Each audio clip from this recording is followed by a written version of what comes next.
Na jutrišnji kulturni praznik se v Novi Gorici in Gorici slovesno začenja Evropska prestolnica kulture.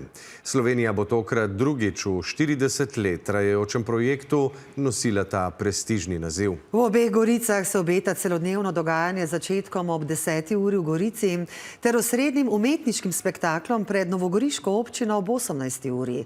Nastopilo bo več kot 2000 glasbenikov, plesalcev in drugih umetnikov. Več pa Mateja Polšakčuk.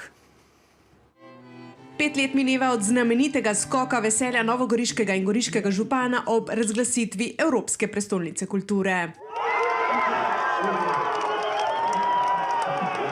Sledili so meseci in leta trdega dela prilagajanja zakonodajama dveh držav duhu brezmejnosti, kjer ni šlo brez zapletov in kadrovskih menjav. Zadnji teden potekajo generalke in lišpanje mest. Obe Gorici sta že v nizkem startu pred jutrišnjo uvodno slovesnostjo Evropske prestolnice kulture. Za glavne akterje pa so ravno zadnji dnevi najbolj stresni. Samo sfokusirani smo na to, kar moramo narediti. Še zmeraj je enormno stvari za organizirati, za vse skupaj dati, kar smo prej snovali eno leto. 1000 stvari je zagotovo v vaši glavi, sploh uspete kaj spati?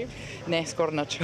Med 2000 nastopajočimi bosta tudi policijska orkestra iz Slovenije in Italije. Policisti tako ne bodo zgolj skrbeli za varnost, temveč prvič združeno tudi za glasbo. Tokrat pa prvič res je, sodelujemo skupaj, združeni oba orkestra med sabo pomešana, kar je pač v tem tudi ena simbolika združevanja oziroma odprtosti in sodelovanja.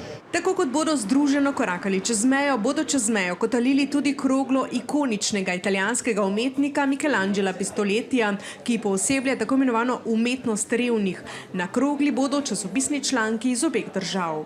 È stato compreso fin da subito come la sfera di giornali che ha sempre rappresentato una comunicazione che si muove, cambi la realtà dei fatti nel tempo. Kot se je skozi čas spremenila odprtost prostora, ki bo leto dni pripovedoval zgodbo brezmejnosti. Od postaje do postaje bodo krenili ob 10. uri. Ob 16. bo na Trgu Evrope uvodna slovesnost s predsednikoma držav za predhodno najavljene obiskovalce, ob 18. uri pa pred novogoriško občino osrednja slovesnost namenjena širši javnosti, na kateri bo med drugim na neandertalčevo piščal zaigral Boštjan Gombač, na klavir Aleksandr Gadžijev, nastopili bodo tudi Lajbah, na voljo bo 10 000 mest.